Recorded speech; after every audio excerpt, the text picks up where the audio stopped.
to Pillage Overload. Hi. Welcome to another night. I haven't done a full one of those in a while. So no, normally I'm the one that. who's been doing that. So welcome to Pillage Overload. We all here. Hi, Bubbo. And you are all in the YouTube-ish. He wants to try to follow. Is your phone on Do Not Disturb, by the way? Yes, it okay, is. Good. So if you go, we should be live.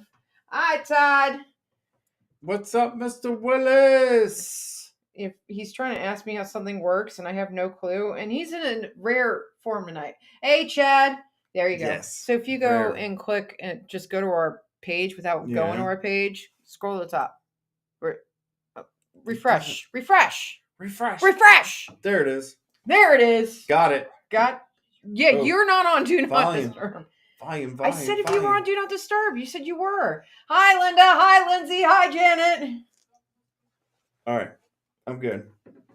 I still can't see the chat, but whatever. Well, you can only see half chat. Yeah. Hi, Glenn. Hi, Tess. Welcome to Pillage Overload. You're in for a good one. We'll just say that. Somebody's already been we're talking about 18th century slang and 3 sheets to the wind, and guess who's almost 3 sheets to the wind tonight? I'm like 2 sheets. So we're doing good. Hi, everybody. Hi, I'm trying to get all my shit straight now. You got me all distracted on you. Why am I worried about you? And I'm trying to get me straight. Because you love me, that's why. Yeah. So we're on episode 6 of season 12. How about that? We are in the halfway mark of. Okay, there we go. All right, cool. He's two and a half sheets. Huh? So we need to bring everybody else into the fold. Come on, everybody. 3 sheets to the wind. That's where you need to be. We'll get this ship rolling. Hi, John. So tonight's episode is slang. If you haven't been hearing it, we've been talking about this for a while now. Because we did an episode way back when. And fun fact, I actually spent a morning digging through 4 sheets. Hey, Brownie. Digging through all of our old episodes from when we were on Smoke and Bacon. Yes, this is the research portion of what we do to prepare for this awesomeness. Let me tell you, our state of mind on most of those episodes, we were beyond 3 sheets to the wind. We were like 10 sheets to the wind, dude. I was like, hey, holy what's shit. up, Top Knot? Hey, Steven, fog machine time. No fog machine. God damn you all. You're all against me here. Steven, how could you bring that up? All right, fine. Now? You know what? We're going straight to the drink of the week. So screw y'all. This is like nowhere near. Drink of the week is. We're nowhere near Halloween. Pink Beach. How does this? Oof. Yeah. Pink Beach. I'm changing the subject. Thank you very much. Drink of the week is Pink Beach. Pink Beach. Hashtag drink more rum. While we're talking this segment, I'll take it away so the banner and won't fuck up your whole viewage here. So yes, chill. I like to see myself because I look awesome. Shut up. Well, so do you. So. Oh, nice. Anyway, Pink Beach, fog machine. I hate you guys. All of you can bite me. Fog machine. Right. So Pink Beach, if you can see, I'm with you guys. It is. Shut up. I'm with you. It's hard to pick Facebook or YouTube. Fog machine. Are you bouncy? Stop it. Okay, stop. Let me get through. Drink. Okay, drink. Go. Drink of the week, half glass of milk. It kind of looks like strawberry milk, doesn't it? I guess that's what they call pink. It's not though. Pink Beach. There's lots of rum in there. It's Chambord, which is it's kind of a sissy liqueur. If I thought the glasses looks like we just started out, honey. Yeah, well, you started it. It's got pineapple rum, pineapple juice, cranberry juice, and half. So here it is. Hashtag drink more rum. Bottoms up.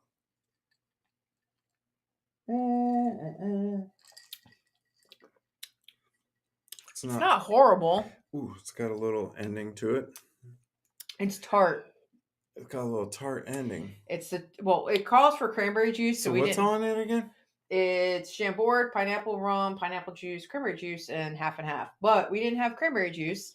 I had to use cherry juice because we have like 6 to 8 inches of snow here. Roads were shitty, and I am not. It's a little tart at the end there. Hi, Travis. Travis is on. I'll be here offline also. Hello. Here. So, drinking the. Yeah. Oh, we got to draw for next week. Yeah, because that one isn't really. I don't know. It was lame. But true to our hey, I suggested to him that we switch to a warm drink this week. Here we go. And he said, no, he's like, we're sticking to the book. So. Okay, so. What is what? Oh, God. What's next week's called drink? Aunt Mary. And I'm not lying, yo. Aunt Mary. I wonder if it's kind of like a Bloody Mary. I hope so. Is it better or worse than Jay's pink drink? It's different. I don't think Jay's pink drink is the best, obviously. Oh, it's much worse than my drink. We live in it. My drink's in that. The best. What? Yeah. Okay. What? Quoi? It's called Aunt Mary. Why not have both? Oh, I got the pink stuff right here. Yeah. Pink stuff is here. Pink Beach is right here. Rum. Queen Mary. This is different. It's in alphabetical order, so I shouldn't have Q, A, B, C, D, E, F, G, M, N, O, P. Try to find Saint Mary. Pew. It's not in alphabetical order in this book. Aunt Mary, sorry. Oh, because I'm looking. Why am I? Oh, never mind. I don't know what I was looking up. I was not looking up Aunt Mary. Apparently, I was looking up something completely different. I was looking up Q. Qua? I was looking up Qua. I was looking for Q. God, you guys are screwing me. Stop it. If you mix a warm drink with a cold drink, you get a fog machine. They're all on my side.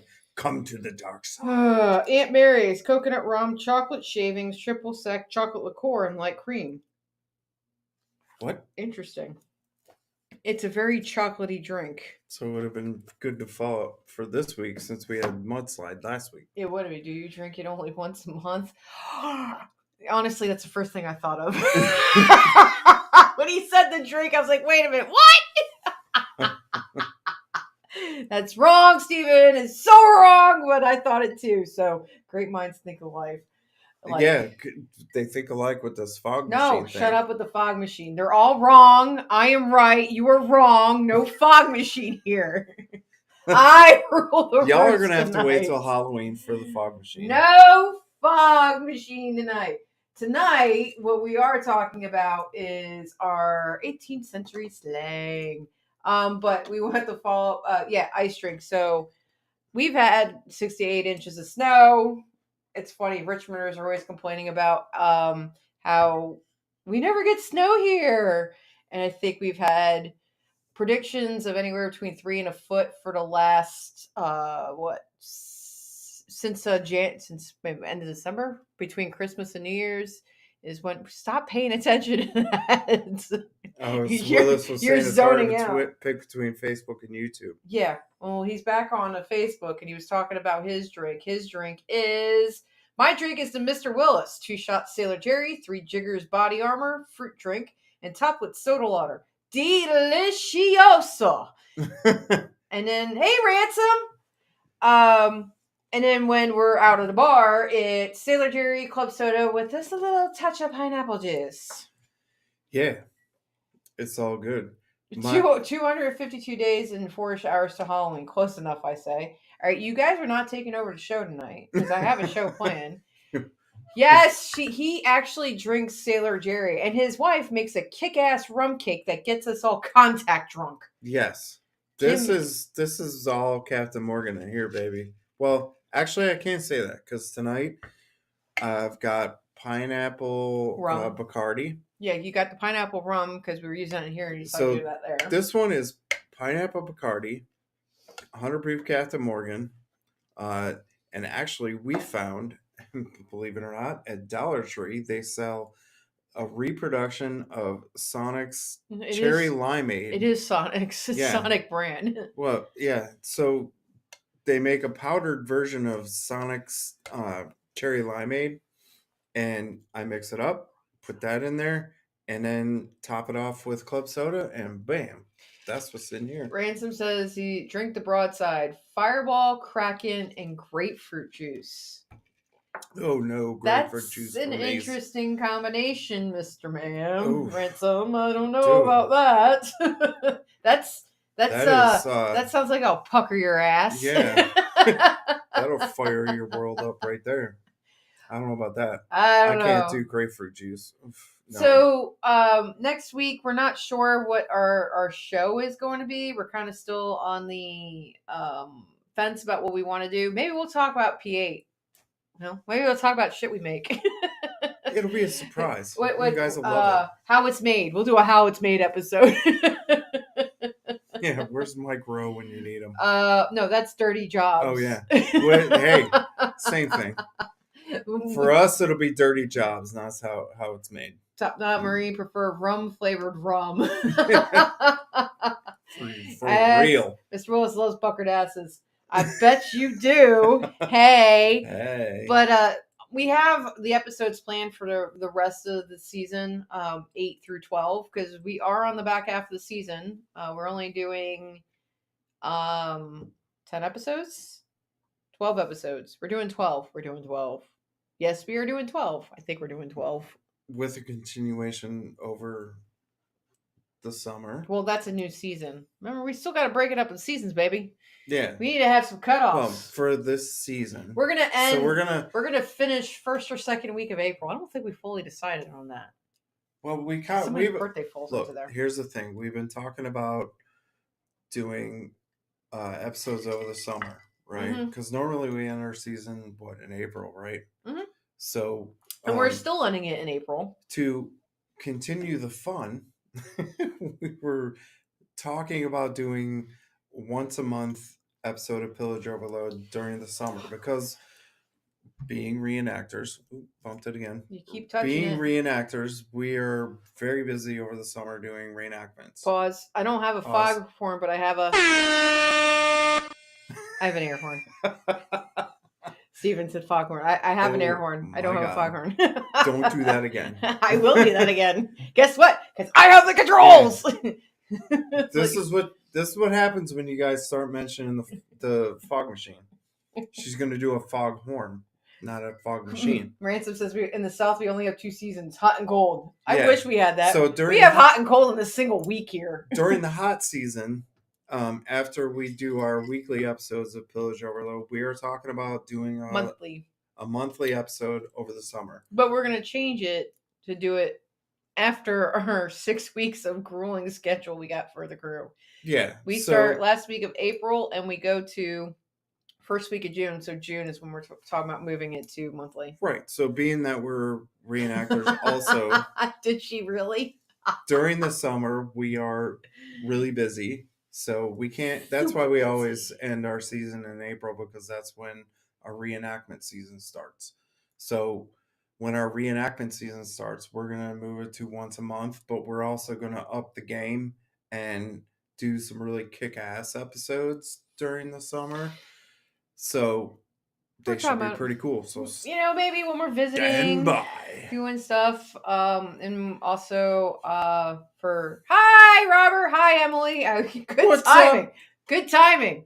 Mr. Flintlock Farrell. We potentially, and we're still figuring it out, but with Order of Leviathan inductions are open for members to be nominating nominees that are coming up. Nominating nominees. Nominating nominees. Nom. Right now it's open to Order members, and then it's going to be open to the public. And, shit. I didn't mean that.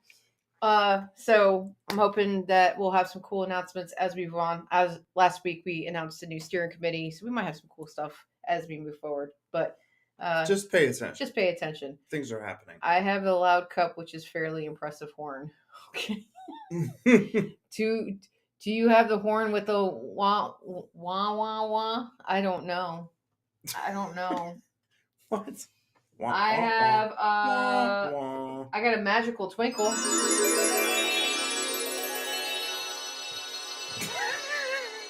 Oh my god. I have sad trumpets. That's close enough, right, Willis? I think that's what you're looking for, Mr. Willis. That's it right there. Yeah, that's it. Horn, yeah, horn, not ear horn. There you go. I win! I believe that's the horn you were looking for.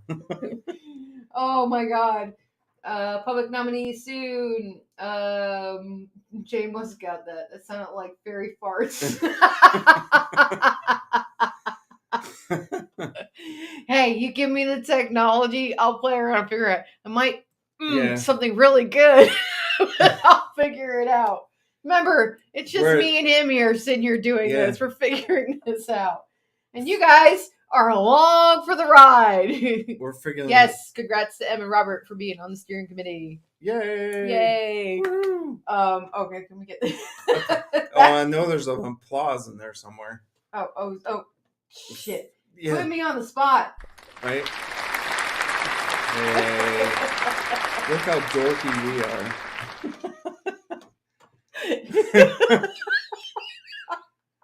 Okay. All right. I should back this up with saying that yesterday morning, I woke up at 4 o'clock in the morning in Blacksburg and jumped in my car and drove 4 hours home to beat the snow, only to get here the same time the snow showed up and drive through our really shitty neighborhood. And like all-wheel drive don't do shit when that comes around. So, but yeah, I love this show. Thank you. My pen says no. Many different ways. I think you meant in many different ways, not many different ways. All right. So we need to move. Look, we actually have you started stuff to talk about tonight. You're the one dragging it on. So, but tonight's episode is Talk Like a Tar. Talk like a tar. Tar. What does Talk Like a Tar refer to? Ballast. What? I'll put you on the spot. Yeah. So you need to blow that up so I can read it better. Tell everybody else our dirty secrets. Talk like a tar. Well, a tar. Hold on. Go back to. I am. Shut up. I'm working on it. Hold your horses. Well, it refers to speaking in the manner of an 18th century sailor. Are you an 18th century sailor, Ballast? If I'm a tar, yes. You are a tar. I believe I'm an 18th century sailor. I happen to be a pirate. But lots of pirates were sailors also. So there you go. Hey, don't you guys have a show? Shut up, Linda. You guys are fun. Yeah, we actually have a show to do. Hi. Janice says you guys are fun. Thanks for entertaining us and our bird. And I love that Calypso is enjoying this too. Janet, we appreciate you coming out to watch us. Who you calling a tar? Tar? It's going to be one of those nights. It's going to be a long night. So who were the Tars? So it was short for Jack Tar, which is a common nickname for British sailors. Who we are not. I'm not British. I'm not British. Scottish. I'm whatever. Well, you're pretty much Scottish. I'm lashing. Too, Hi, nice to meet you. I don't think that really whole lot mattered much. No. I don't know if that's how you say that in that order. But it didn't probably matter a whole lot. They saw a sailor and they called him a tar. So I think that's how that went. It came from the tar they used to waterproof their clothes and ropes, so it left them stained and smelling like pitch and wanting to say the other words, but they didn't.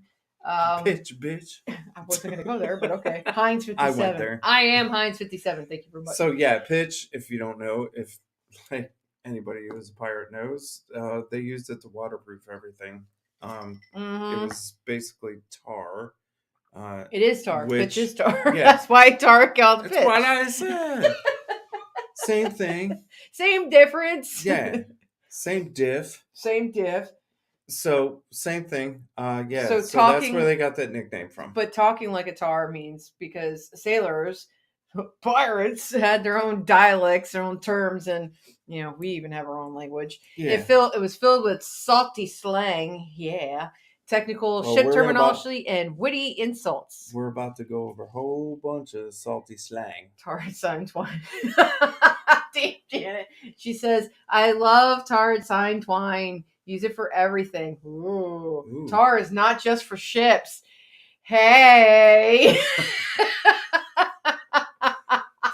We are in Yo. trouble tonight. Yeah. It's and gonna be a long episode. it's gonna be long.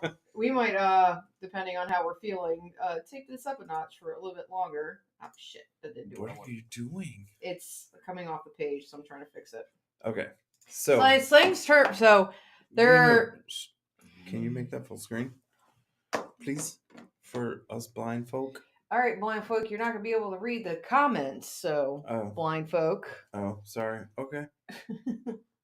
Back to. What do you want me to do? Go back. Okay. Because we love reading the comments. We can't just not to read the comments. Come on now. So I'll start us off. How about that? Yes, please start us off. Thank you. You're welcome. Yeah. Because we talk a lot of terms in all the old shows, and we always refer to our slang show.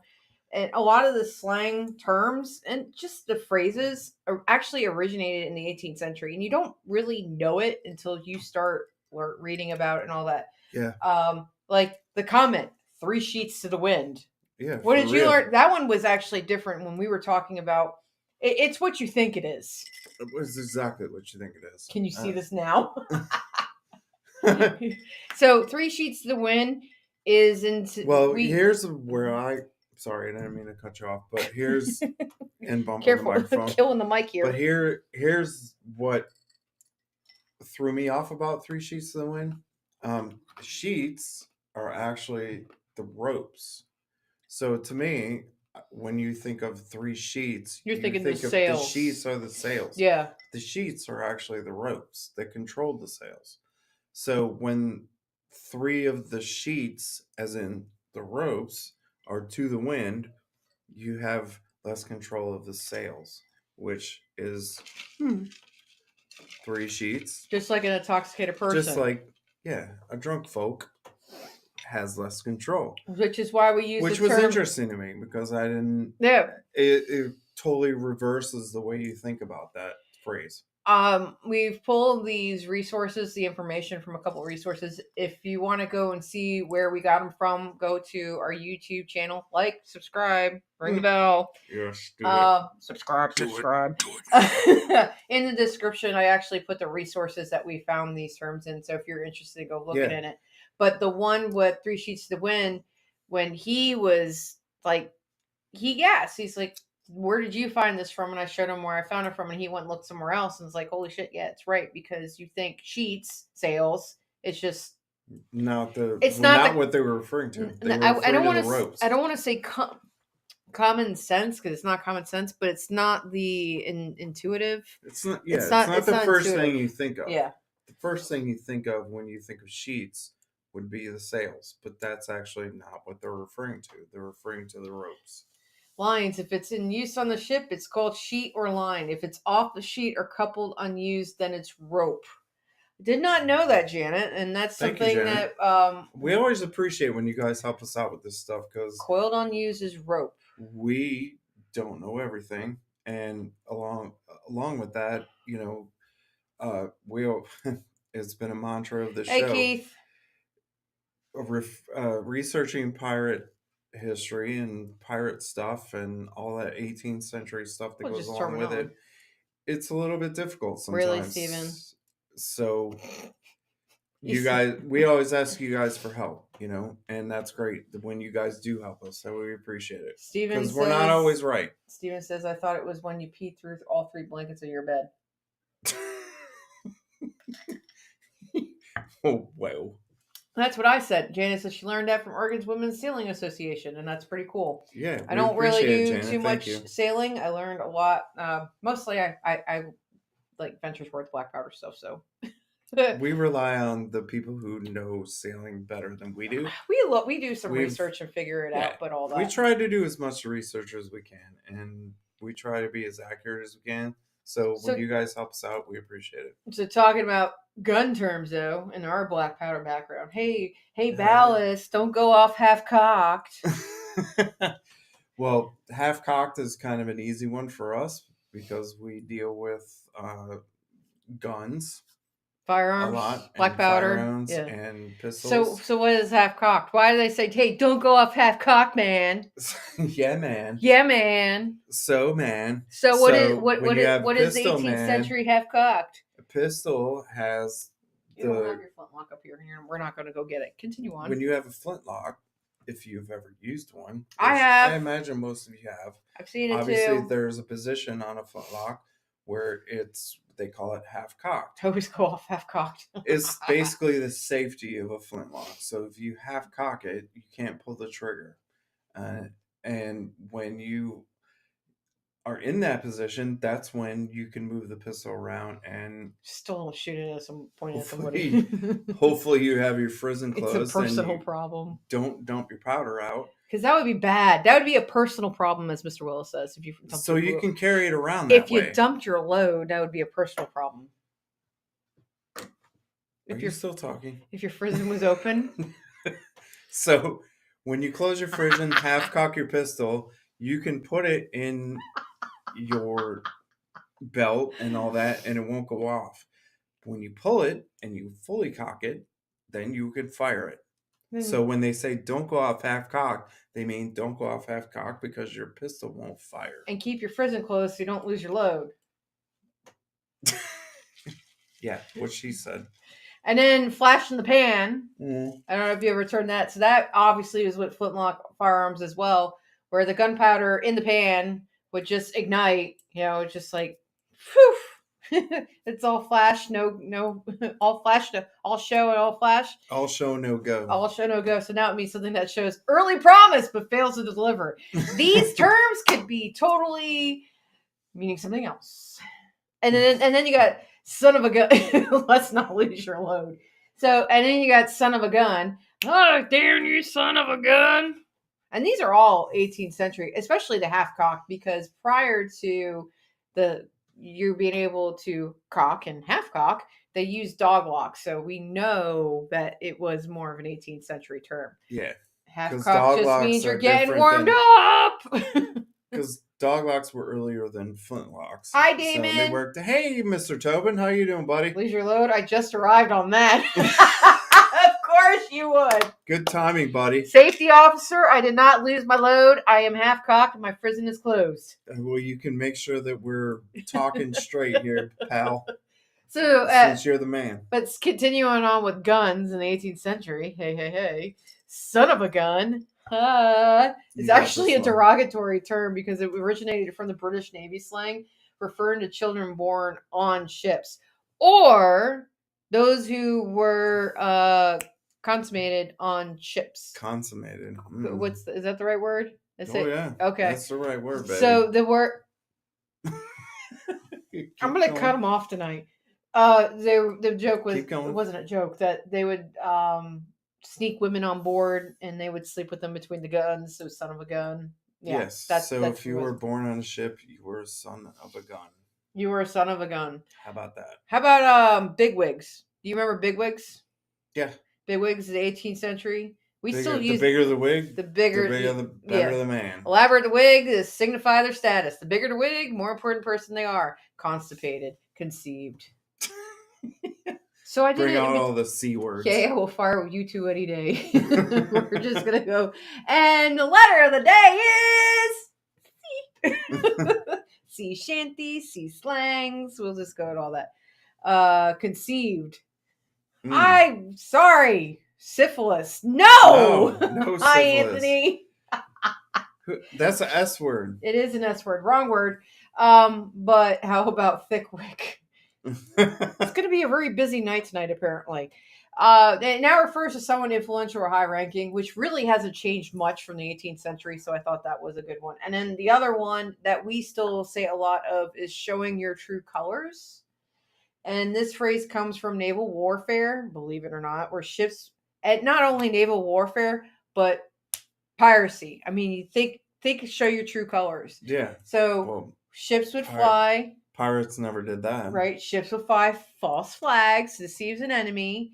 And then they would throw up the real flag, their true colors, before attacking. So it's your true colors. What the hell? Shining through. Keep going. Go ahead. Help. See you next. Never mind. Right? How about bones? There you go. We saw that today. That's why I saved that one for last. Bones. Bones. Bones. You were talking about this one. Yes, bones. Those were dice back in the day. Yeah, because they were commonly. They still call them that today. Yeah, well, they were actually made of bone back then. And they usually used, again with the microphone. It's not me this week. So they usually use sheep or cattle to make the bones from. And I did not know that. Yeah. So the phrase rattling the bones. Sing it loud and proud, Jay. That's what they were told. Rolling the dice. Yeah. Rattle the bones or roll the bones. If you know Rush, the band. I know who Rush is. I just don't know the song. Hey, PJ. Obviously, this one, I'm going to retract it I should retract this for tonight, the way you're going on. Hubby. Hubby. Hey, yeah. Hubby. Yeah. Hubby. What? It was a real word. I'm going to take you out with my Thor hammer tonight.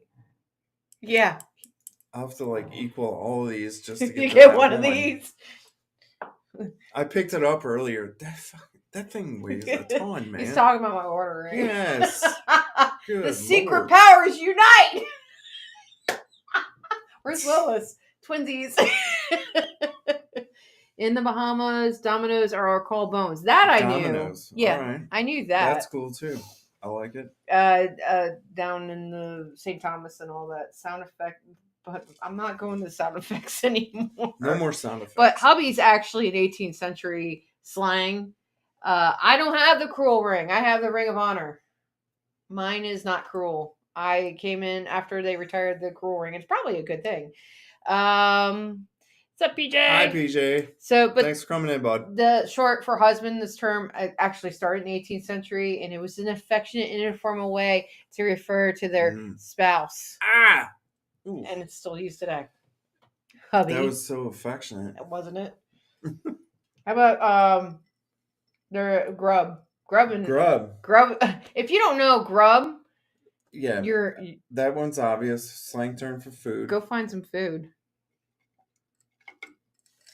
Mark String was also with the next one, porker. I love this one. Well, if you don't know what a porker is, then oink oink oink oink oink. Yeah.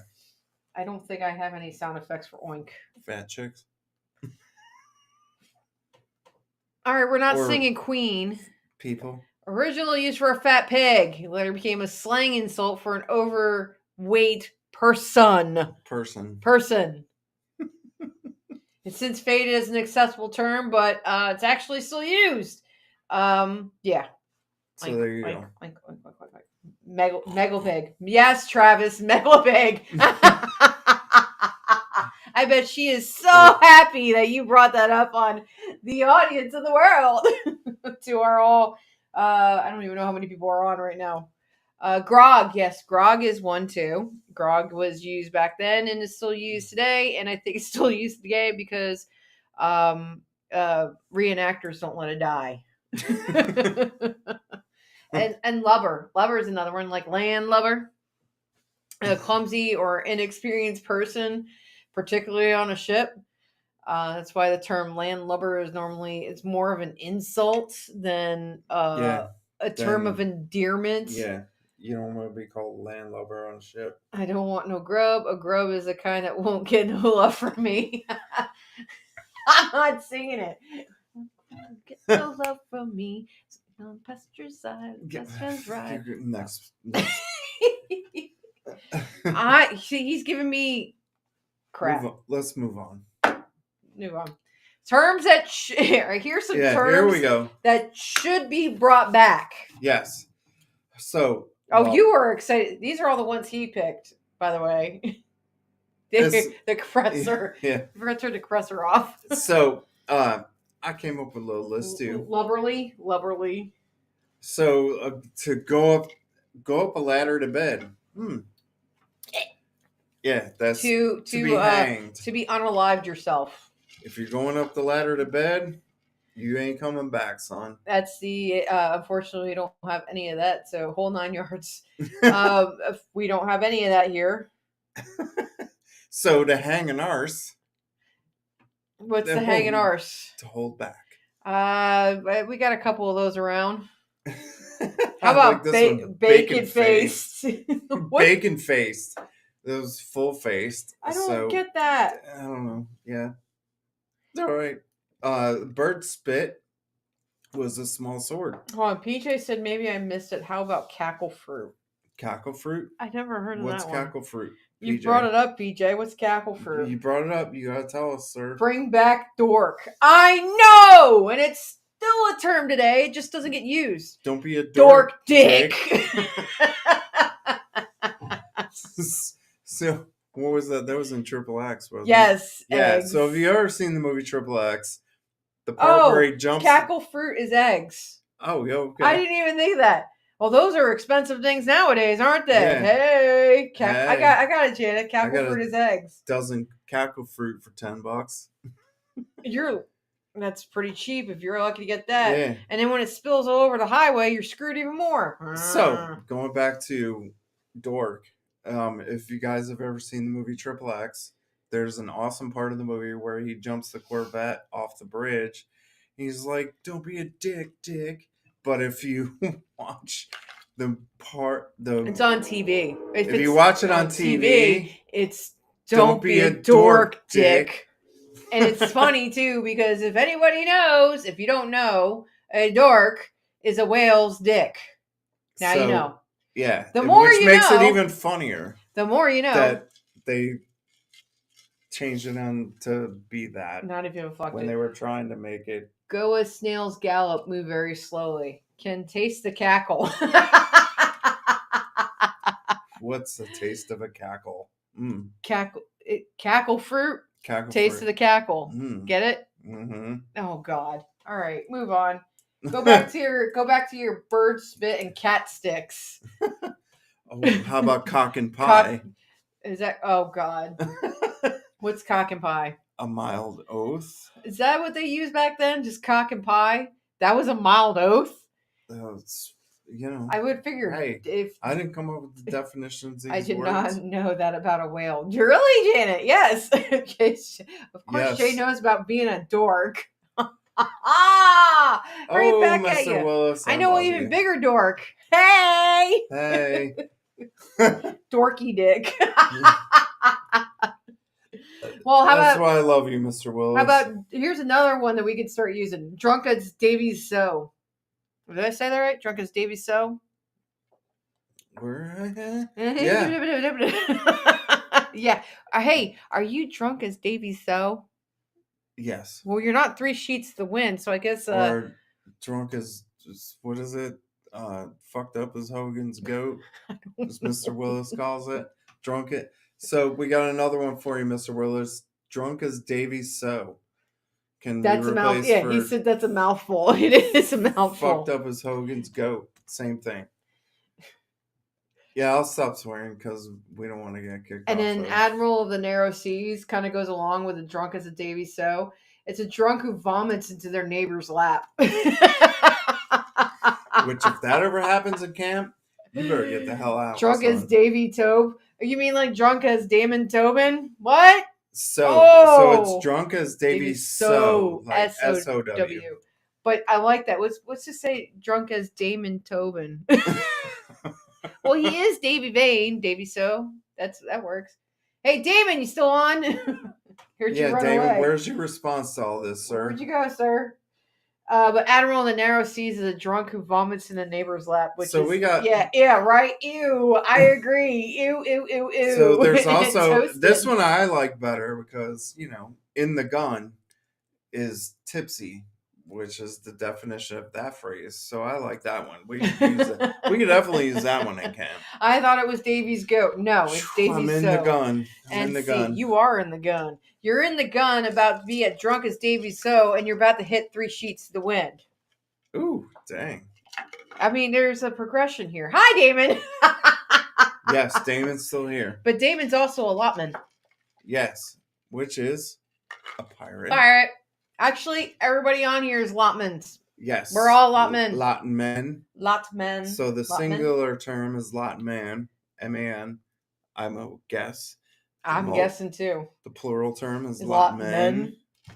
Where does that come from? I have no clue. We couldn't figure it out. It was interesting because when you start reading, obviously we didn't go through all the information we had, but when you read the dictionary and it says lotman, like, okay. Well, we found a very large list of these slang terms, and it just told us what they were. It really didn't give any history behind where they came from. Neighbor's lap new meaning to sloppa. Well, we were talking about like the pig, slops and all that. Yeah.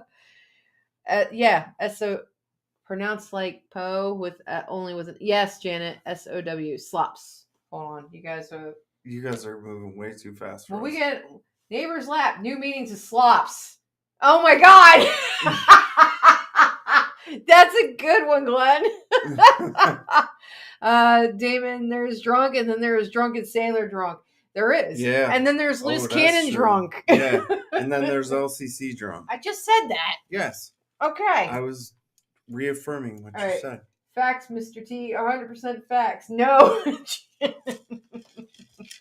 Janet, you got to come to the East Coast. No, not like pal when you hit somebody. Sow. S-O-W. It says drunk as Davy Sow. S-O-W. S-O-W. Don't ask me. I didn't research that too deeply as we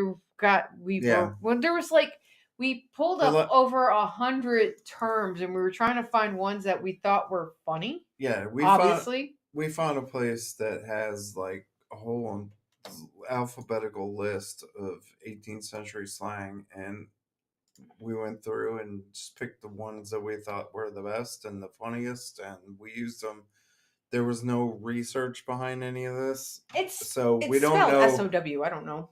So we're not really sure where these came from. So if you guys want to Google them and look it up, you're more than welcome. I mean, some of them we do know. We just didn't get all of them. So there's Mr. Willis drunk. PJ says, ever heard dance to Hempton Jig? Yes. Yes. I think we've heard of that term.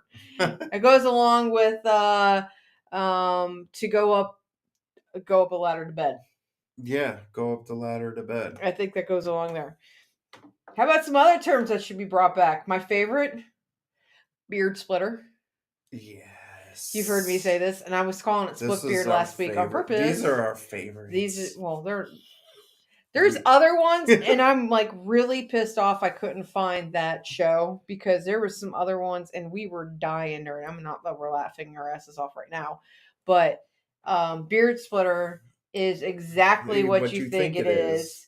It is a term for a womanizer or someone who overly interested in romantic pursuits and other things. Yeah.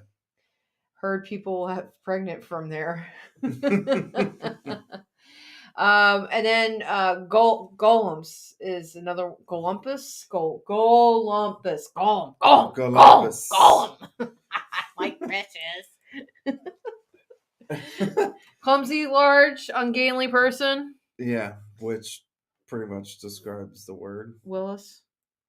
Yeah. Think of a lumbering oaf, someone who moves awkwardly. Okay, he doesn't move awkwardly, but he's still an oaf. Dang.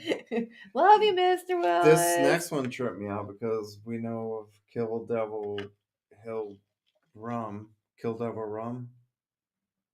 which describes this one. Kill Devil, a term, or you can.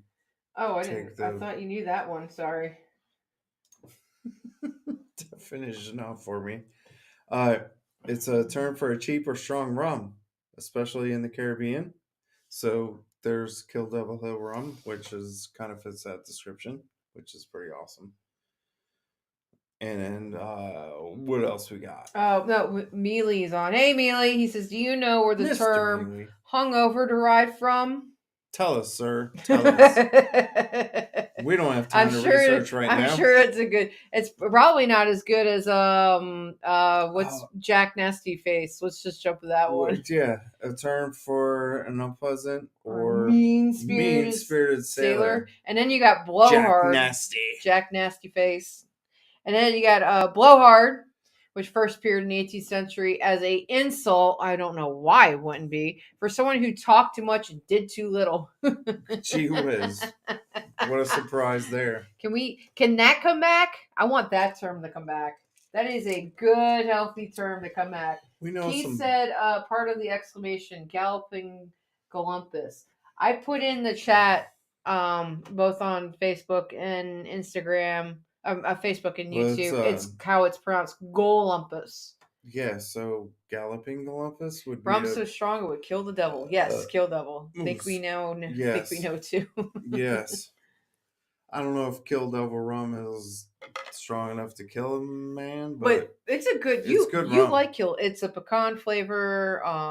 Jesse JP Jr. I don't see he's on tonight. Hey, buddy, if you're rewatching, yeah, great and it's rum. Actually made in Kill Devil Hill, so it's a local. Cool. It is local. It's a local rum.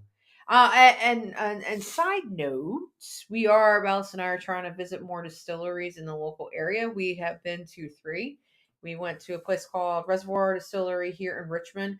Unfortunately, they only do whiskey. I was a good lass, and I actually tried some, and I still don't like it. And then we went to Blue Sky Distillery, which is out towards awesome Smithfield. Place. Yeah, that was really cool place. We played Jenga in Pirate Kit. Yeah, and these are all local in Virginia where we're at. So, and then the one we went to this past Saturday was Three Crosses Distillery, and they have a full kitchen, and their drinks were good. We did tasters of their rum and some other things. Not really a fan of their rum by itself, like shots, but it was good for the drinks. Their mixed drinks were great. Go to Copper Fox. Fantastic. Copper Fox is on the list. So I have a list of like 14 or 15 distilleries that we're trying to go and try out. Alternative reason why we're going is we're introducing ourselves as Parlay and Loose Cannon Company, seeing also if they're interested in any memorabilia, like the signs and stuff that Ballast makes, as well as they need any pirates to come around and help encourage the hashtag drink my rum. So what did Mr. Mealy say? He says, in old London, when you could not get a room when you were drunk, you could buy a space on a rope tied between buildings. You can hang over the rope and sleep it. Oh, yes. And then actually came back here to Chicago and the Prohibition in that era. What was this phrase? It hung over. Oh, so there was a rope where when you were hung over, you would put your arms and you were hung over, and that's how you slept it off. Oh yeah. I forgot about that. Yeah, that's a good one, Mealy. I totally forgot about that one. Yeah, like they just throw you over a table and let you sleep it off. Well, it's more of in the case of the hungover with the rope. It was that they had it between buildings and these alleyways, and if you couldn't afford to spend money to get wherever, that's where they would put you. Yeah, you basically hung out there. Pillage Overload pub crawl. Can you do a video of you guys touring distilleries? That would be cool. Okay. Yeah. I'm not opposed to going back to any of these distilleries. Yeah. We can revisit them. We have no problem with that. Yeah. But we're trying to do, obviously, going local is really important. I think a lot of people, and that's what we want to do, is do more local stuff and just we're all about that kind of thing. We're promoting local businesses and Ironclad. That's another one I want to go see. Linda's like spewing off a bunch of them, and I'm like, yeah, I got them on my list, Linda. I got them on the list. Dandy Pratt. That one I thought was I want to start using that word. Might start using it at work. What does it mean? A small, insignificant person. Oof, you use it mockingly. There's a lot of those around. Oh, you dandy prat. Yeah. Oh, you dandy prat. And like, I challenge you to a duel. Maybe not like that. I should join you on your next journey. Hey, next time you're in this area, you let me know. We'll plan a couple of breweries. We'll go visiting. Obviously, most breweries are only open Thursday through Sunday, so it has to be around Mr. Tobin, you just tell us when you're going to come, and we will plan a route for you, sir. How about Fop Doodle? Fop Doodle. Fop Doodle. FOP Doodle, like a dog. But we can pronounce the Okay, words. snooty French people. Hey, wait a minute. Mark isn't on, is he? Hold on. Mark's not on, is he? I don't want to. I don't want to say the wrong thing. A foolish or insignificant person. Another one. I like the Dandy Prat and I like the Fop Poodle. But what I thought was hilarious about Fop Poodle, they said It's Fop Doodle. Fop Doodle. But I said poodle? Yes. Oh, sorry. I'm getting my letters backwards. Fop Doodle is what perfect when nincompoop isn't strong enough. That's what it said. It's a stronger version of nincompoop. It's okay. I'm allowed to offend You're him. Not you are because you're on not the a committee with them. nincompoop. You're a Fop Doodle. Fop Doodle. Oof. It would have to be a short journey for Damon to come along.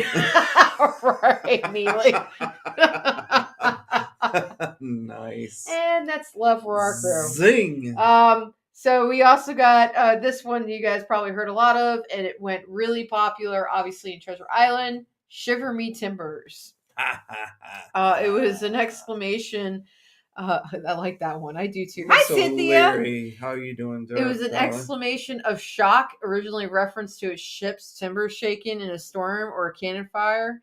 And then, oh crap, that one didn't do right. And then show a leg. That one I thought was funny. And I was hoping Tucci would be on tonight. Because I'd go, hey, Tucci, show a leg. Shiver me timbers, Tucci. No, tell him to show a leg. Show a leg means wake up. There's a phrase to shout to sleeping sailors. Not as short as Mealy's Winky. Oh my God. Here we go. Here we go. And game on. I am game on. You want to go about talking Winkies. Whoa, Let's shift the conversation for a moment to some risque 18th century language. Do you remember some of this when we were talking about it earlier? Risque. Yeah, how about riding St. George? Why don't you start us off? That's what he said. Okay, enough. It's a crude euphemism. Fob doodle. Need to add that. Yeah, I know you do. And it's like so like fluffy. Fob doodle. You're such a fob doodle. And no one will know. Please, God, don't pull that down. Don't be a fop doodle when you're riding St. George. Mealy's a codpiece. So riding St. George is a crude euphemism for the enthusiastic bedroom activities. So it's referencing a gallant knight on a horseback. Like I said, don't be a fop doodle when you're riding St. George. Thank you very much. Have a nice day. I hear the silence and everything right now. Sounds kinky. Speaking of euphemisms, it's referencing the gallant knight on horseback, except it's horizontal. So if you can put the dots together. Speaking of euphemisms, how about bite the blow? Don't bite the blow. Bite the blow. For kissing passionately. Or engaging in amorous activities. Says Damon, you would have to drink a buttload of wine to keep up with Parlay. Hey, and we all know. Hi, Rita. We all know what a buttload is, right? It's an actual measurement. Hi, Nate. Your mom is a fop doodle. Oh my God. A fart doodle is when one says. So if you're ever. Oh my God, we're going to be at a pirate event and we're going to be around all of everybody. We're like, we are so bringing this up. Hey, look at that fop doodle. So here's what's going to happen. We're going to print all these terms out and we're going to distribute them to the crew at the next event. And we'll bring some extras for those that we are around. And I know beyond, like for Cynthia and Top Knot and Janet. Right? Whoever uses the phrase gets an extra ration of rum. So the more you use fop doodle, the more rum you get. Diddle. Well, speaking of fop doodle, how about diddle? If we're throwing around pirate insults, comes someone Brett Michaels. That's a modern insult, but I like it excuse me, it's an 80s insult, but it's nonetheless still good. It's not, what do they call that? It's a classic insult now because it's classic rock. Yeah. Already, Bo's like, I already printed mine out. You don't have all of them. Yeah, we're sorry to say it, PJ, but Bret Michaels is classic rock now. Linda, Creamoo is a fop doodle. Yes, my dear. Yes, my dear. And along with fop doodle, this diddle. How about diddle? Fop diddle? No, it's not fop. It's just diddle. Just diddle. Just diddle. It's to fool around with, both in the sense of cheating someone and more in the intimate sense. So it's still used today with similar meaning. Don't diddle around. Don't diddle. I have nothing to throw at you. You have nothing that I don't regret throwing. Yo, watch it, kids. I was called Bret Michaels. What? You were called Bret Michaels? I can't say you were called something one time. We're like, what? Diddle a little. How about Strumpets Tonic? This is a good one. Strumpets Tonic? Yeah, well, you have to know what strumpet is. If you watch Pirates of the Caribbean, you don't know what strumpet is. You're not a pirate fan. I'm sorry. I said it. Strong alcohol meant to get someone in the mood, lower their inhibitions, lowered expectations. You're slacking tonight on that one. I missed that show. You're slacking on that one. I missed that show. Sounds like a lot of poppycock, PJ. This next one is one of my favorites because it's so awesome to say. Hufflepuffs. Hufflepuffs. So it for all like some shit that came from Harry Potter. It's the Hufflepuffs. It's like Hufflepuffs. Lovers engaged in a private scuffle. So we have a lot of Hufflepuffs. Is that what we call them? That's what I'm calling them from now on. A cheeky term for a bit of activity behind closed doors. Yeah. Hufflepuffs. So every time you go watch Harry Potter and you have a Hufflepuff. Okay, knock it off. And everybody talks about Hufflepuff. Now you can think of Hufflepuff. There's Tucci. What's up, Tucci? You're late to the game, dude, son. I'm going back. Oh, you have missed so much, sir. I'm going back for one because I had one specifically for hoping you were to get on. It's you gotta go way back. No, I didn't. It's right there. The term is hey, Mr. Tucci, show a leg. The term means wake up. It's a phrase to it's supposed to be shouted to a sleeping sailor, but I thought of you. Love you. I thought diddle meant you do to yourself. And that's what you were talking about. Yes. That's what he said. That's why I was like, diddle. Diddle. No, apparently diddle in the 18th century is a fool around with both in the sense of, yeah. That's where that was Is it kind of like flogging Cupid? Flogging Cupid, a wonderful saucy phrase. Saucy. Referring to, this is where you would think the diddle is. Self-indulgent activities. When one has no partner for the evening. Gee, I wonder what they mean by self-indulgent. So it's not diddle, it's flogging Cupid. So what do you think they mean by self-indulgent activities? I don't know. He says it's fitting since I'm half asleep. Well, guess what? Show a leg. I just want somebody to explain to me what self-indulgent activities means. No, please define. Up. If you have a doodle, if you have a fordoodle, you diddle. Diddle your doodle. I still think flogging Cupid was just like, how about mutton monger? Oh, I'll just drink my drink. Mutton monger goes along the lines of a beard splitter. No? Bure. Monger. Bure. Does a Bure.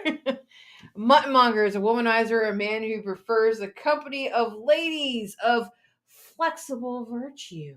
Yeah, because then he turns into a beard flogging splitter. Your frog. Mary Palm and her 5 sisters choking the chicken. Oh my God! Hold on. These are all the descriptions of. Who's diddling the doodles? Doodle diddler. Mary Palm and her 5 sisters flogging your frog. I'm surprised somebody didn't say flick the bean by now.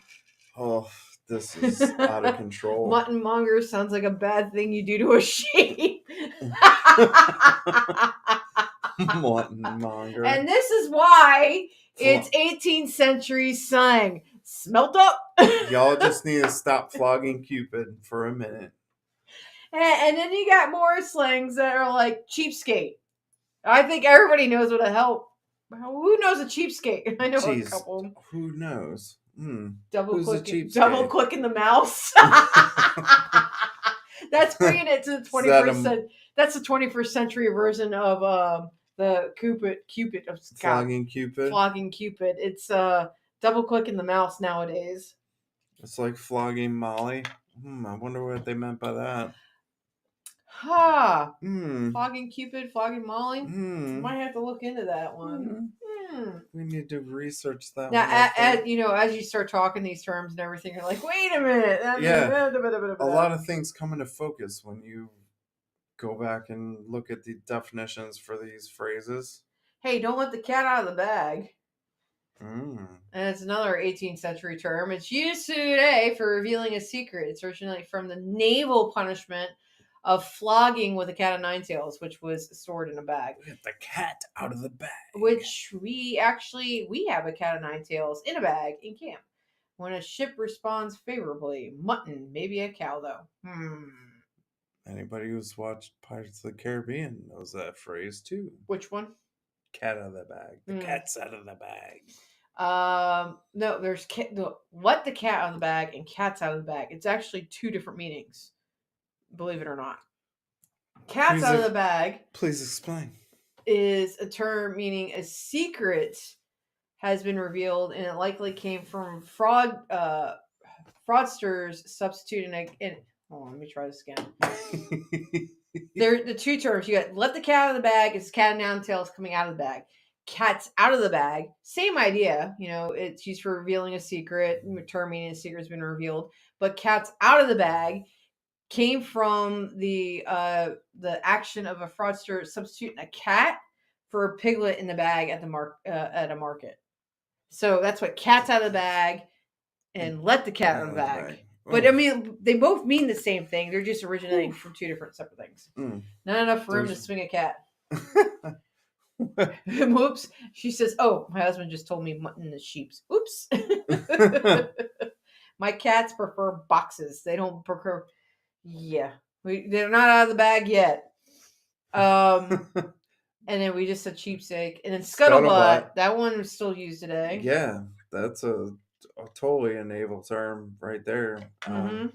So originally referred to a cask of drinking water, but they actually still use it in the Navy for a drinking fountain. Hey, so no touchy. When I was in the Navy, scuttlebutt was the drinking fountain. That's exactly what that meant. Lindsay says her cat eats bags. She does. Ginger's an idiot.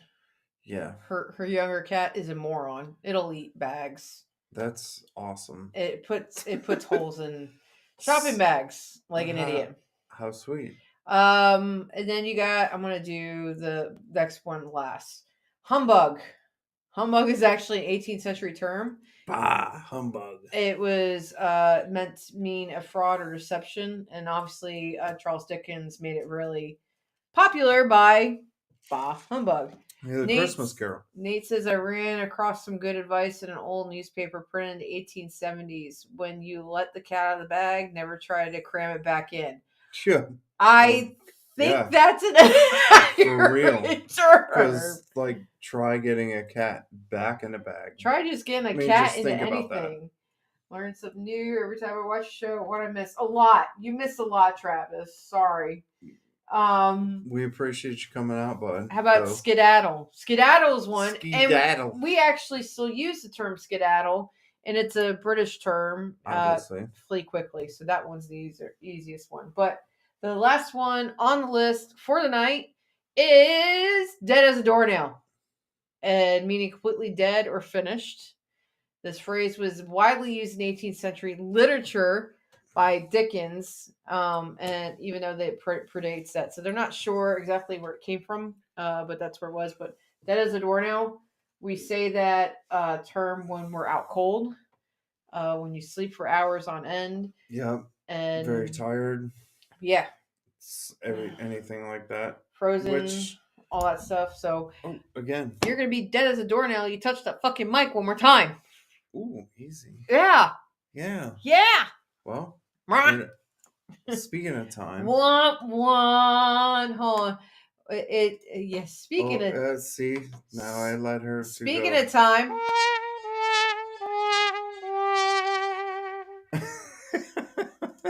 It's that time. It is. It's that time. It is the top of the hour. It's 9:00. I'm surprised we actually went all those comments. We did. I You was guys surprised. were awesome tonight. Thank you so much. It's actually Furnace Scandals trying to cover up something and just make it worse. You trying to, yeah. And with the fog. No fog. So fancy. I learn something new every day, folks. Every day. I try. As we do on this show all the time. And then you'll come next week and it'll be like 32 minutes later. It's all black screen. You're like, hey, where you at? And I'm like, I'm here. Wait. I don't know what's going on. I tried to comment, but I missed it. Pirates of Technology. Oh, soundboard. It's a part of the software that I use for streaming. There are 6 of them at the top. I have air horn, crowd applause, don't use them. Doorbell ring, drum snare roll, a magical twinkle, which you missed earlier, and the trumpet sad, which there are others. I'm not going to play them. Please don't. I'm not, because they're longer, and we normally don't do them. I don't want to do any of that. All kind of just entertain us all night. We would entertain you all night, but my office is actually going to be open in the morning, and I got to go in the office tomorrow. So we got work tomorrow, people. That's how we roll. All right. It is top of the hour. We do have to go. So next week is kind of Pirate's Choice. We haven't really decided. Yeah. We might do a show on just everything. Talk about the season, talking about Parlay 8, entertaining you guys. Maybe we'll bring in some extra slang. So hey, if you guys have any ideas, message us because we might use them. Glenn says crowd applause on the way out. Is it Discord? No, I don't use Discord. I use a completely streaming software so we can go onto Facebook and YouTube. And we actually did both this season, so I think it's been pretty successful. It's been awesome. And you get to see our gorgeous faces in really high def. Cha-ching. Anyway, so until next week, join us. If you're watching on Facebook, please hop over to YouTube, subscribe to the channel. We appreciate it. We don't make any money on this. We do it because we love it. We love interacting with you guys. We have so much fun doing this. And we really appreciate you guys coming out. Yeah. And it was a blast night. Oh my God, this is one of my favorite nights. So love you too, Miss Willis, Janet, Lindsay, Nate, Travis, Dawn, Rita. There's so many people on tonight. I really can. I try to say everybody's name. Chad, John. I try to go through everybody's name. Jay, Emily, Robert. I'm trying to think. Steven. Thank you guys. We appreciate it. Have fun. Have a good night. Be yourselves. Help the community. Be good to each other. Love each other. Love each other. Bill and Ted. Anyway, excellent adventure. Until next week. Hashtag. Drink more rum. Hold on. He said I need a crowd applause.